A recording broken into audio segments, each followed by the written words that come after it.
Okay, hello, good afternoon mga lods. So ito, gawa tayo ng video kasi magwi-withdraw ko today pang 13th withdrawal, no? 13 na to since August 9. So pang day 53 ko na ata ngayon, 53, no?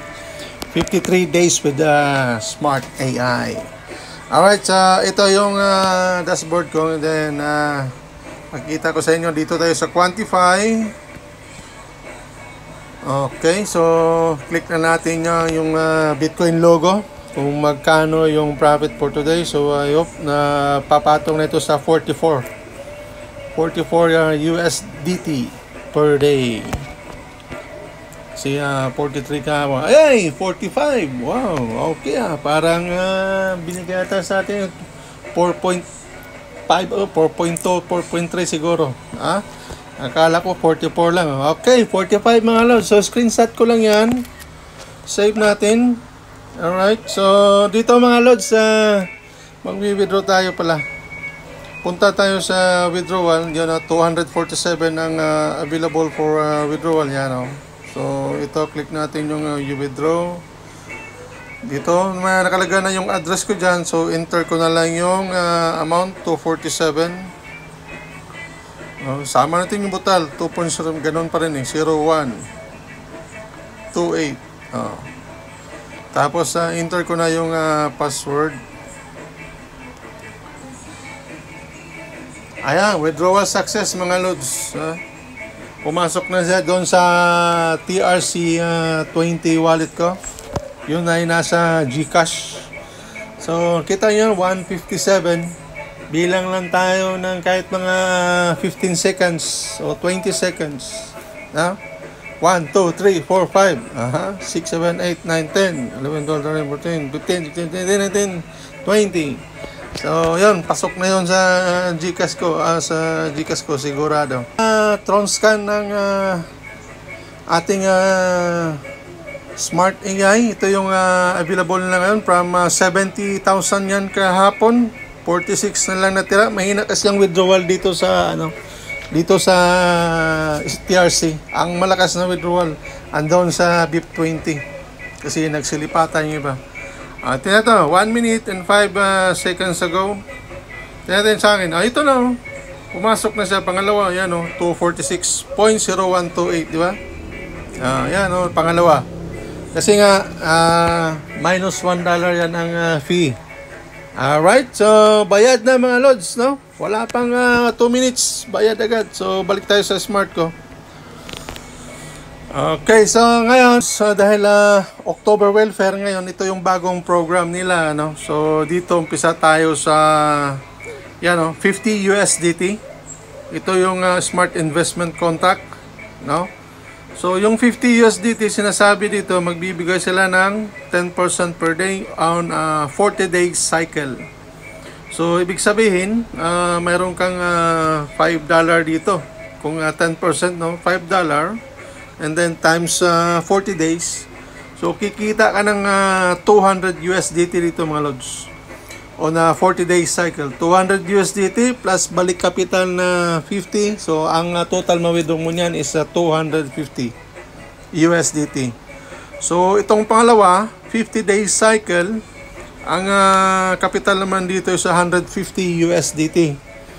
Ngayon, pag ang bigayan dito is 12% on a 50 days cycle, so, ibig sabihin, yung 150 mo times 12%, mayroon kang 18 USDT. So, kung i-times natin sa 50, mayroon niyang 900 USDT on a 50-day cycle.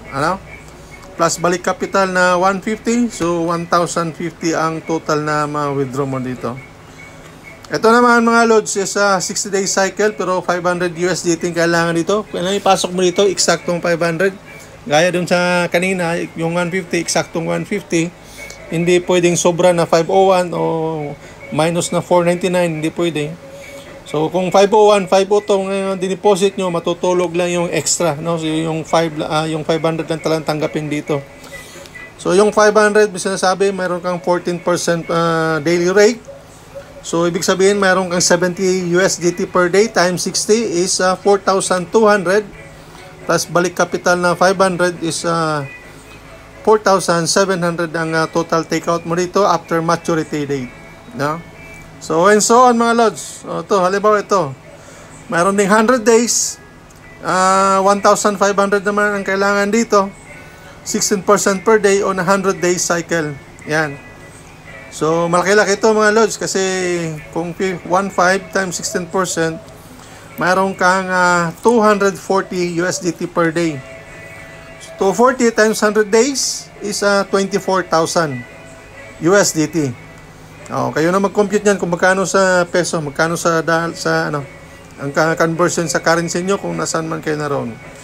So parang $24,000 na din mga yan. So on dito 120 days, 5,000, 150 days, 1,500, 15,000 USDT itong ano, itong pinakalas. Pero most common ang kinukuha ng mga Pinoy nandito sa 500 USDT. So, yung medyo malakas talagang datong, yon pwede silang nandun. May kumukuha din ng 1,500 USDT. Ano? So, yan mga lods, ang topic natin for today. Ang na-share ko sa inyo yung withdrawal and about the smart investment. Itong kontrata nila. Halimbawa, pag nagustuhan mo itong 50 USDT, click mo lang to, yan and then, nandito naman yung details. I-click mo lang itong green na box.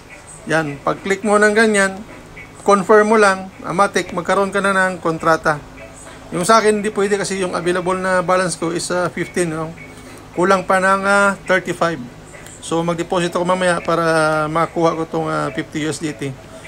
So, pag meron ka ng contract, dito ka napunta sa invest record, makikita mo na yan dito yung mga nabili mong contract. So, kaya kung mayroon akong nabiling contract dati, itong mag-expire siya sa November 8. Ayan, yung 40 USDT ko, magkaroon ng profit na 144. Yan, 45 days yan kasi sa 8% per day. Meron din akong mag-expire sa December 29, yung 120 USDT ko, ay magiging 2,160. So that is on December 29 bago mag New Year to, pang New Year talaga mga lods. So yung mga nakaraan, meron din ako nabili, no? August 25, nakuha ko na yan, yun 50. Ito din September 9, yung 100 nag-profit ng 60, no? 20 day cycle yan. Ito din nakuha ko nito September 1, yung 300 nag-profit ng 90. So ito nakuha ko na yan dati. Ang kagandahan dito, talagang pag mature ng contract mga lods, papasok agad yan sa dito, sa profit assets dito. Papasok yan sa profit assets. So, once na pumasok sa profit assets, yan, withdraw mo na yan, automatic, withdraw na. Okay, mga lods, hanggang dito lang. So, thank you and bye-bye. Pag interesado kayo, lagay ko sa comment section yung aking link, sign up lang, and then contact me. And also, shout out sa ating mga partners dyan sa YouTube, yung mga nangingi ng link, yung mga patuloy na sumabaybay sa atin, mga kasama natin din sa Plan B. Okay, happy earnings sa ating lahat. At ito, sigurado, nasa right track na tayo para makabawi yung mga previous natin na mga talo sa mga company na yun. Dito, sure na makabawi tayo. Andito na, pinaka-legit na company sa planetang ito. Thank you and bye-bye. Happy earnings, mga partners. Bye-bye.